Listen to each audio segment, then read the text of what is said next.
శ్రీమాతృ నమః. ఈరోజు ఈ వీడియోలో మనం 2023 డిసెంబర్ 25 సోమవారం కుంభరాశి ఫలితాలని చూద్దాం. మీరు ఇలాగే ప్రతిరోజు కుంభరాశి ఫలితాలను తెలుసుకోవాలి అనుకుంటే మన ఛానల్ని సబ్స్క్రైబ్ చేసుకోండి. అలాగే ఈ వీడియోని ఒక లైక్ చేయండి. మీ ఫ్రెండ్స్ అండ్ ఫ్యామిలీ మెంబర్స్కి షేర్ చేయండి. ఇంకా విషయంలోకి వెళ్తే డిసెంబర్ 25 సోమవారం కుంభరాశి వారికి సంబంధించి ప్రయాణాలలో మార్గావరోధాలు కలుగుతాయి. చేతిలో డబ్బు నిల్వ ఉండదు. నేత్ర సమస్యలు బాధిస్తాయి. ఉద్యోగ విషయమై అనాలోచిత నిర్ణయాలు తీసుకుని ఇబ్బంది పడతారు. వృత్తి వ్యాపారాలు అంతంత మాత్రంగానే ఉంటాయి.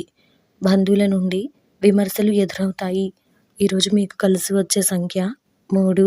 ఈరోజు మీకు కలిసి వచ్చే రంగు కాషాయం మరియు పసుపు రంగును ధరిస్తే మంచి ఫలితాలను పొందుతారు. ఈరోజు మీకు తూర్పు దిక్కు ప్రయాణాలు మంచివి కావు.